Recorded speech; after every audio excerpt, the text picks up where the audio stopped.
This marks the 5th episode of the Mother Wound Archetypes and Healing series. Our journey began by exploring the intricate tapestry of mother archetypes and then delving deeply into the 3 primary child archetypes. Now we stand at the threshold of understanding and embarking upon the transformative healing process. And again, this is a great video for journaling, as I will ask some self-reflective questions. Find out how to heal your mother wound after a brief introduction. Hi, it's Monika, your intuitive trauma transformation coach, who helps you face and successfully navigate through the storms of life, guiding you through a most powerful self-healing process and teaching you all the mindfulness tools you need to embark on your journey to your core self and create the life you've always envisioned. I think the most painful of all feelings is the awareness that your mother was not there for you emotionally as a child. She might well have been physically present, but emotionally unavailable. She might have been overly critical. She might have demanded you to put a smile on your face when you were devastated and needed a hug and physical comfort. She might have belittled your feelings and expected you to be supportive of her when she needed you. She might have emphasized global well-being over an experience that profoundly affected you, something you yearned to share, be heard, and truly understood. She might have been absent because she was addicted to alcohol or drugs, or just too busy and too overwhelmed with her own life. She might have even been frightening and abusive. Did you know that it is a mother's most important role to teach children about self-soothing? From the early hours after being born, skin-to-skin contact helps to regulate a newborn baby's underdeveloped nervous system. And in fact, in this loving closeness, the parent also receives a release of the so-called cuddling hormone, oxytocin. This enables child and parent to co-regulate each other. Self-soothing is an important skill for adults, and it is learned by having been soothed by a caregiver during your upbringing. Instead, if you were left to cry for long periods of time without your mother's response to your attachment call, or distracted from your feelings and basic needs, you may have learned that your feelings are not important, not accepted, should not be expressed, but rather numbed. A mother who offers warm hugs, listens attentively, and engages in heartfelt conversations with her child about their feelings plays a pivotal role. Through these interactions, the child gains insight into their emotional responses, which in turn becomes a valuable resource for learning emotional regulation, which is a crucial skill when navigating life's stressful events, right? The mother wound may contribute to you struggling with, for example, emotional emptiness, permanent sense of sadness, worry, anxiety, depression, and difficulty to know who you are. And then you end up in relationships with partners who are emotionally unresponsive. You may use food or alcohol to soothe you when you experience difficult feelings. You are likely to struggle with self-compassion and being kind to yourself. Before we dive into the steps to heal the mother wound, please quickly click on subscribe, give me a thumbs up, and hit the bell as well. If you'd like to support me in producing these free self-help videos, please leave a comment below. What did you like most? What have you learned? What would you like to know about? And if you are in a hurry, please leave me an emoji. Thanks so much. I have a mixture of the 3 child archetypes, and most of us have. My main one is the good child, probably around 60%. The next one is the rebel, I'd say around 30%. And the remaining 10 would be the black sheep. Let me tell you one thing, it is possible to heal from the pain of having an emotionally absent and or self-absorbed mother. First of all, stand in front of a mirror, look into your own eyes, think of a very young version of yourself and acknowledge that the emotional absence was not your fault. Your mother was not emotionally unavailable because you did something wrong as a child. It was not because you were not good enough or not lovable. If your mother was emotionally absent, critical, and or comparing, you were not responsible for her behavior. She was the responsible adult. You deserved love and being cared for as a child. And now it is your duty to yourself to love yourself unconditionally. The next step is to see your mother for who she is. Probably a woman who went through some trauma herself and never healed it. During my psychology studies, I had to conduct an interview with my mother's oldest friends. And they told me how my mother grew up during the war. She was scared to death in those dark bomb shelters, as she never knew if her home would still be there after a bomb raid. Then they told me how she cared for my granny, who died from cancer while my mom was pregnant with me. I saw how different her life as a traumatized daughter herself and depressed woman made it impossible for her to be emotionally available to me as a child. And I became very sad that she spent most of her life in bitterness. I developed compassion and empathy for her and was able to let go and focus on healing myself.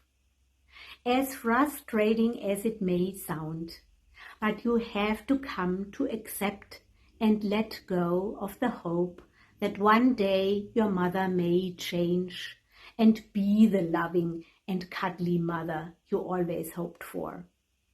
Because if you cling to this wish, it will keep you in a very anxious and depressed place, as it will never be fulfilled, and you continue to hope in vain for a change that will never happen, as you will continue to experience emotional absence by your mother.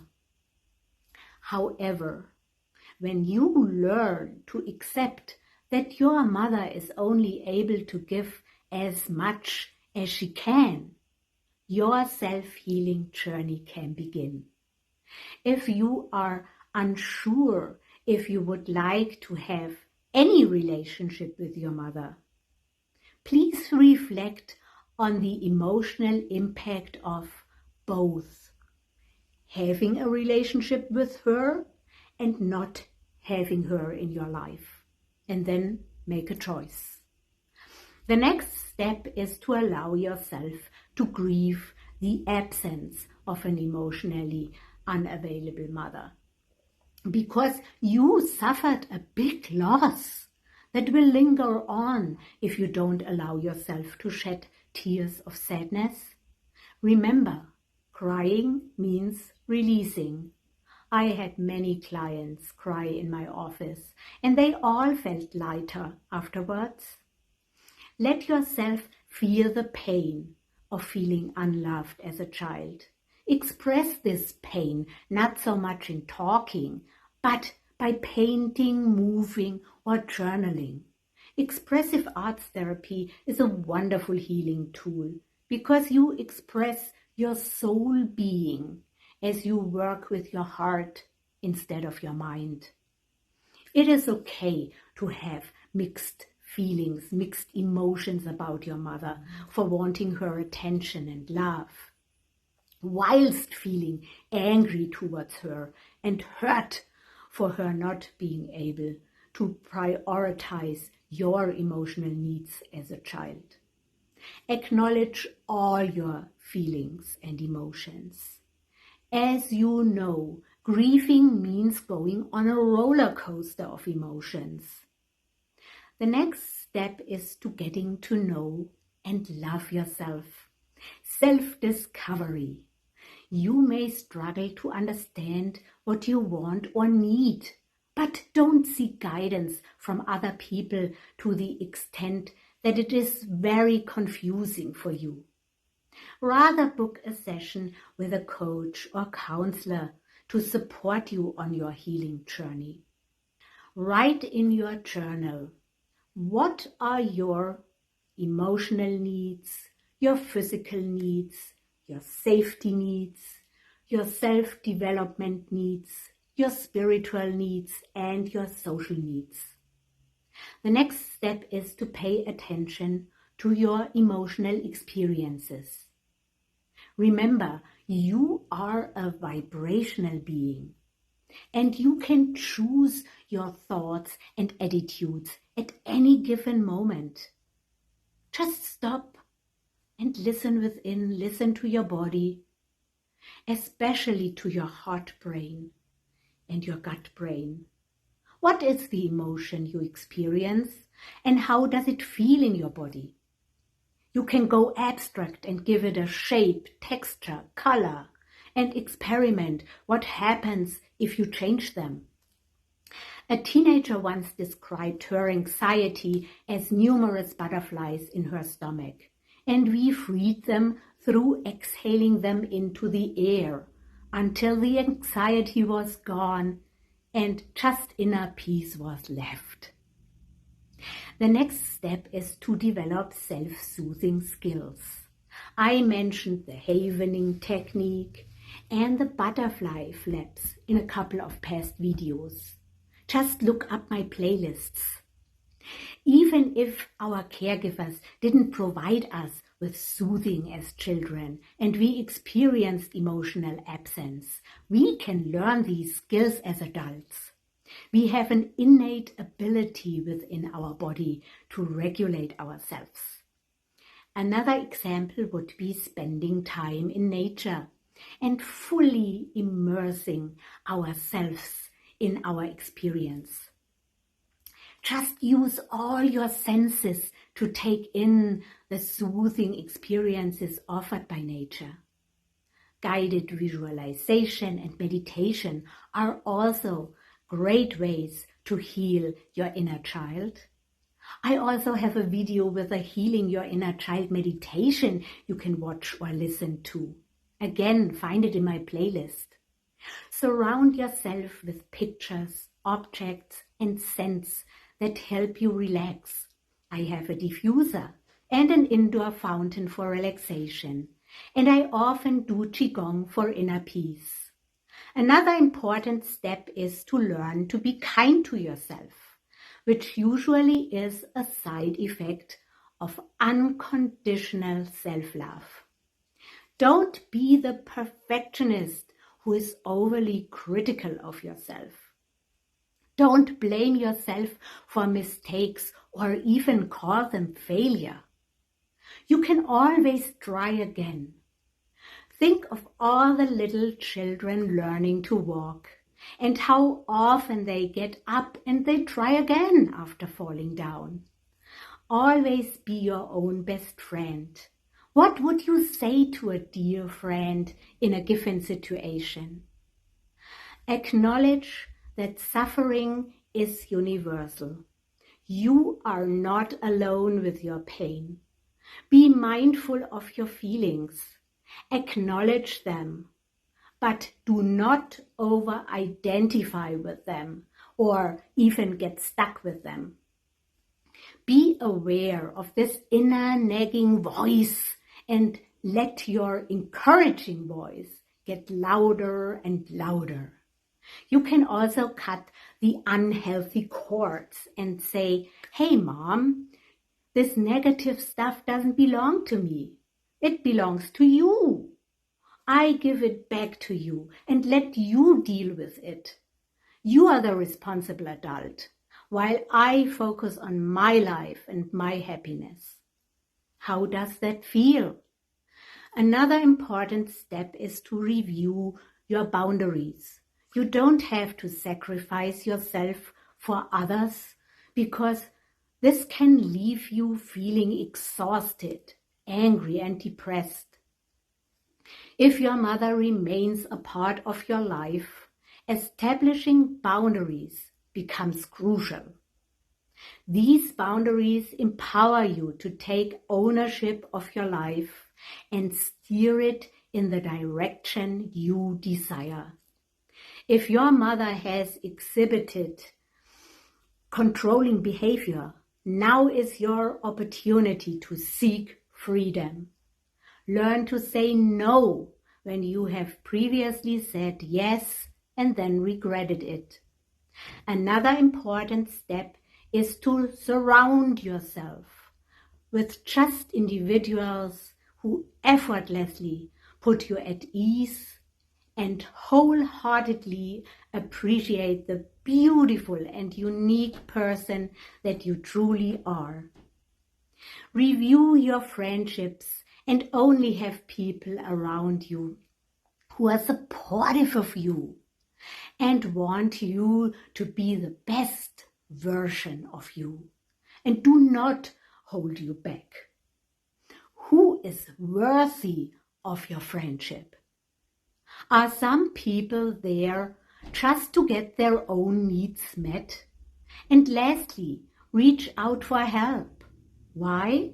A coach plays a vital role in fostering accountability. Their guidance and support encourage you to stay committed, take action, and achieve your goals. Finally, I would like to remind you to be patient with yourself. Healing the mother wound and recovering from the emotional absence is a process, and it takes time depending on your mother wound and your traumatic experiences. It is a journey of reconnection to who you really are as a soul being, which will set you free from self-doubt, reduce anxieties, and improve your relationships in all areas of your life. Again, if you liked this series, please let me know in the comments box below. Like always, peace begins with me. Namaste, namaste. And remember, you deserve to break free and live your magic every day. Bye for now.